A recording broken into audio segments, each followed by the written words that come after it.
turabasuhuje tubashimiye ko mukurikirana ibiganiro byacu.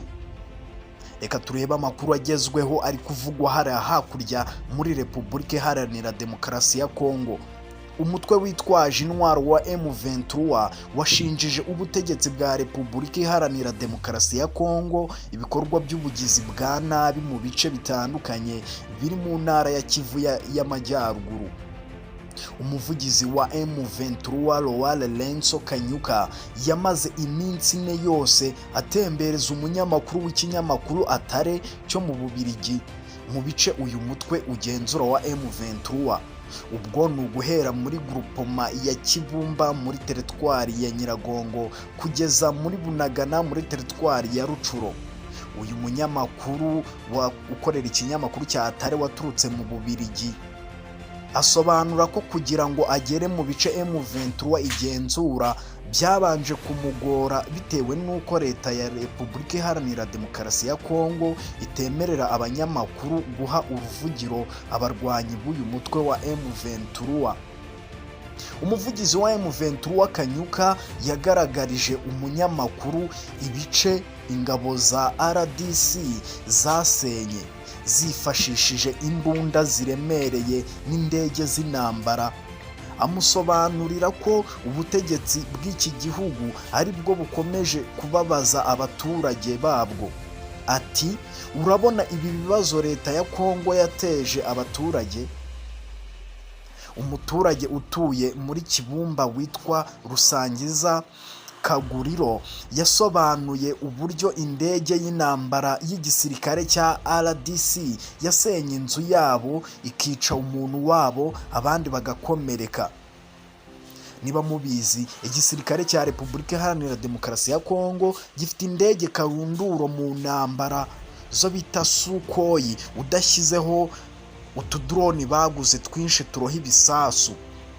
Uyu muturage yagize ati twari hano twumva indege yari ivuye mu mujyi wa Goma itangira kurasa ibisasu biremereye, nyuma twumvise igisasu hariya ikindi kigwa hano. Uyu muturage yari ahagaze ku nzu ye yasenyutse ubwo yaduhaga aya makuru. Twari mu nzu ariko abavandimwe banjye barasohotse, umwe igisasu cyaramwishe abandi barakomeretse bari mu bitaro. Koloneli Nzenze Imani uyobora abarwanyi ba M23 bafashe aka gace ka Kibumba yasobanuye ko ibitero by'ingabo za RDC mu bice uyu mutwe ugenzura bigamije gutera abantu ubwoba. Yagize ati iraswa ry'ibisasu rikorwa na leta rigamije gutera ubwoba abaturage. Muri Kibumba byagaragaye ko umubano w'abarwanyi ba M23 n'abaturage ari mwiza. Koloneli Nzenze yasobanuye ko biterwa n'uko ari abavandimwe babo. Mu magambo ye adaciye ku ruhande yagize ati ntabwo abantu badufata nk'umutwe witwaje intwaro, ahubwo badufata nk'abo mu miryango yabo. Ni abacu, ni ba masenge, ni babyara bacu, kubana nabo biroroshye. Mbere y'uko M23 ifata ibice byo muri Rucuro, leta ya Repubulika Iharanira Demokarasi ya Kongo yari yaratangiye kwagura urugomero rw'amashanyarazi rwa Matebe rumurikira ibice birimo umujyi wa Goma ku nkunga y'umuryango w'ubumwe bw'Uburayi EU. No mu gihe uyu mutwe witwaje intwaro urugenzura, ibikorwa byo kurwubaka birakomeje. Umwe mu bafite mu nshingano ivugurura ry'uru rugomero yagize ati uyu mushinga watangiye mbere y'iki kibazo.